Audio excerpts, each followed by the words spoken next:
माता सीता के वनवास में जिम्मेदार कौन है? एक बार फिर वही सवाल, सीता मां के वनवास में जिम्मेदार कौन था?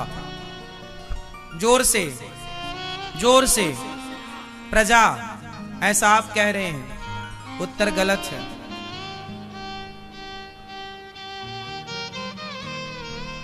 कौन जिम्मेदार है?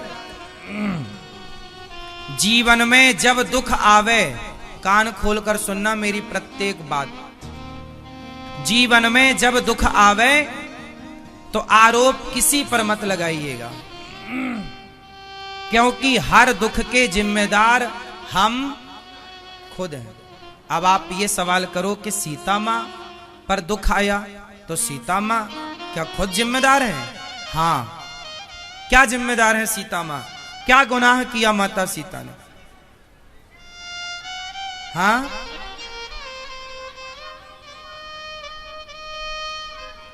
लक्ष्मण जी का अपमान, लक्ष्मण रेखा पार की, उसका दंड तो सीता मां को लंका जाके मिल चुका था। ये वो अपराध नहीं है, वो तो दंड सीता मां को मिल गया। 11.5 महीने लगभग लंका में रही।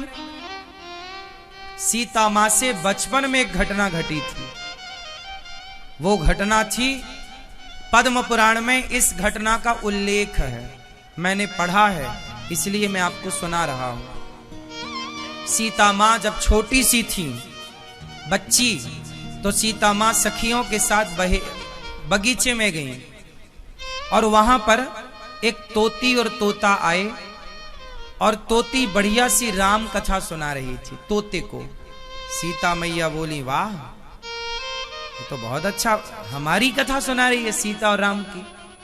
तो सीता मैया ने चुपके से तोती को पकड़ा, सोने के पिंजरे बनवाया, सोने के पिंजरे में डाला, खाने को बढ़िया अनार के दाने दिए, सब चीजें खूब बढ़िया। पर तोती बोली, बहन मुझे छोड़ दो, मैं इस पिंजरे में रह ना पाऊंगी। बहुत गिड़गिड़ाया माता सीता ने, तोती ने, पर सीता मां उसे छोड़ी नहीं। तोती बोली कि मैं गर्भवती हूं, मैं अपने तोते के साथ रहना चाहती हूं, मैं खुले आसमान में उड़ना चाहती हूं। सीता मां बोली, सोने का पिंजरा है। बोले, नहीं, मुझे सोने के पिंजरा नहीं चाहिए। पक्षी को आप सोने का पिंजरा ही बनवाओ, पर बंधन तो बंधन है। इसलिए पक्षियों को जो आप लोग कैद करते हो ना, ये सीता मां की इस घटना से समझ लेना कि इसका खामियाजा कितना बुरा है, परिणाम कितना बुरा है। तुम किसी की आजादी छीन लेते हो, कुछ लोग तो पंख काट देते हैं पक्षियों के। यदि तुमने उनकी उड़ान रोक दी तो विधाता भी तो देख रहा है, वो भी तो तुम्हारे पंख काटेगा। सब्र रखो, तुम्हारी भी उड़ान वही काटेगा। इसलिए किसी जीव पर जो तुम अत्याचार धड़ल्ले से करते हो अपने शौक के लिए, ये गलत है। हाँ या ना?